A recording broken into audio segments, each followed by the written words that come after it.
그럼 지금부터 한미 관세협상 후속 민간 합동회의를 시작하겠습니다. 대통령님의 모두 말씀부터 시작하겠습니다. 네, 천둥 같은 귀한 시간 내주셔서 이 주말에 함께 해주셨는데 감사드리고요. 더군다나 제가 한 2, 3분 늦은 것 같아서 각별히 죄송하다는 말씀드립니다. 이번 한미 통상안보협상 과정에서 많은 분들이 애쓰셨지만 가장 애를 많이 쓰신 것은 역시 여기 계신 분들을 포함한 기업인들이십니다. 누가 그런 얘기를 하더라고요.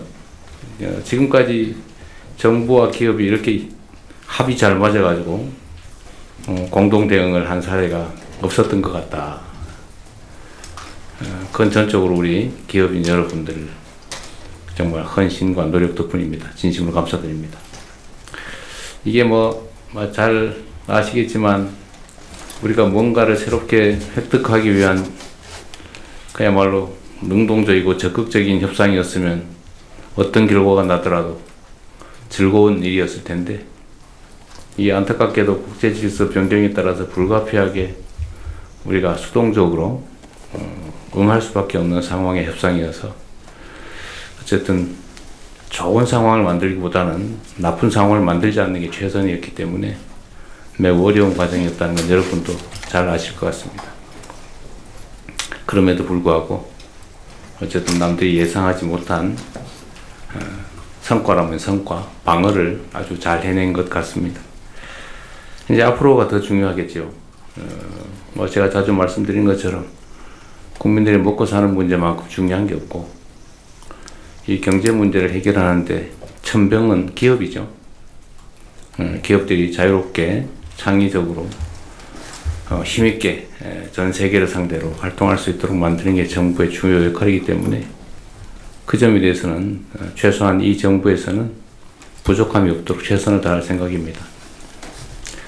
일부 걱정되는 측면들이 있죠. 혹시 대미 투자가 너무 강화되면서 국내 투자가 줄어들지 않을까? 그런 걱정들을 하는데, 그 걱정들은 없도록 여러분들이 잘 조치해 주실 걸로 믿습니다. 이 경제라고 하는 게 사실 주관적 의도보다는 객관적 상황에 따르지 않을 수 없는 측면이 더 강한데, 경제적인 상황에 따라서 의사결정을 하겠지만 비슷한 조건이라면 가급적이면 국내 투자에 지금보다는 좀 더 마음 써주시고, 특히 그 중에서도 대한민국 균형 발전 문제가 심각하기 때문에 저기 지방의 산업 활성화를 위해서 좀 더 많은 관심 가져주도록 다시 한번 부탁드립니다.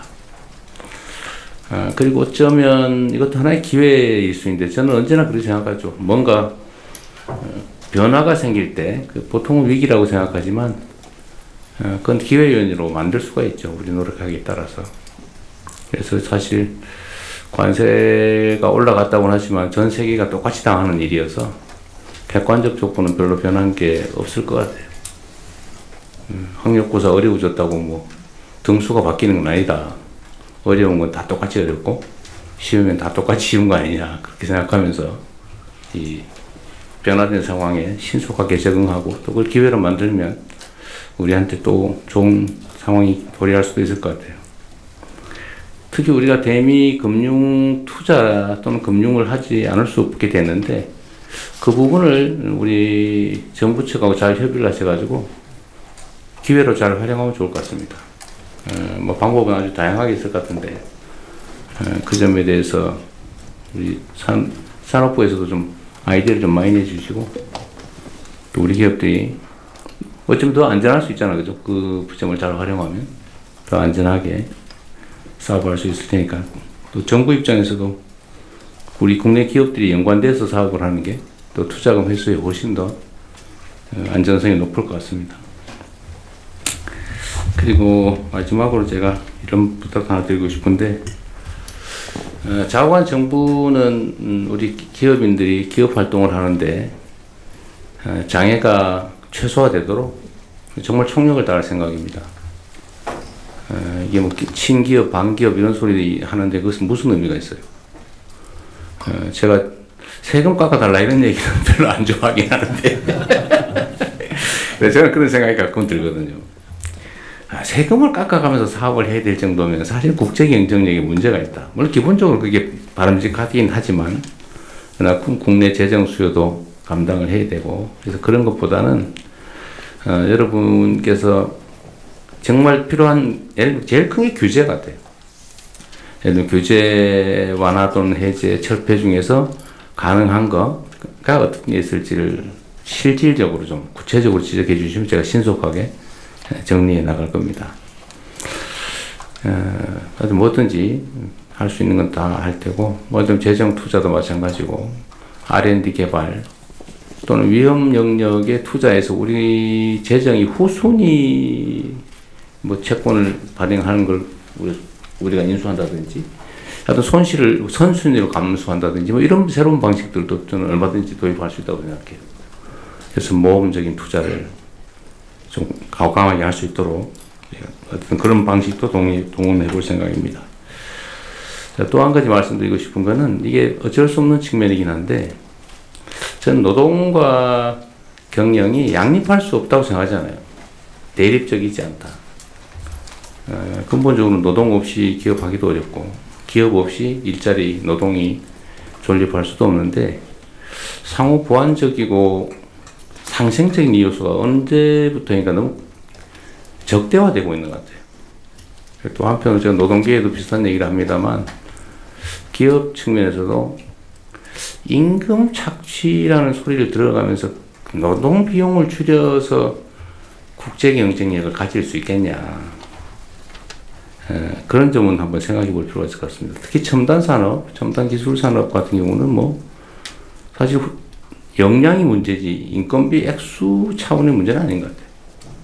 또 그런 산업들 우리 정부 입장에 많이 키워야 되고요. 물론 이제 중소기업이나 전통산업 이런 건 뭐 불가피한데 그래도 첨단 산업 또 글로벌 경쟁을 해야 되는 이런 대기업 같은 경우는 그 비중도 매우 적을 거고 그래서 그 문제에 대해서 조금 더 관용적이었으면 어떨까 하는 생각이 들고요.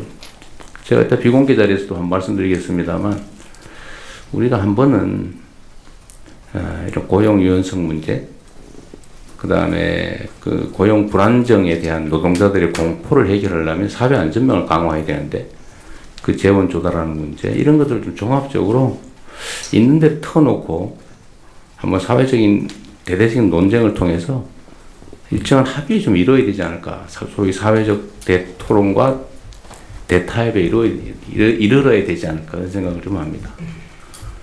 숨겨놓지 말고 그냥 터놓고 한번 언젠가는 그런 얘기들 한번 했으면 좋겠습니다. 여하튼 우리 회장님들 정말로 고생 많으셨고요. 우리 김정관 장관 터프 사나이 정말 많이 쓰셨어요. 안보실장도 마찬가지고 정책실장도 그러시고 다들 우리 참모들도 또 강요들도 협상단도 특히 우리 기업인 여러분 애쓰셨습니다. 고맙습니다. 환영합니다.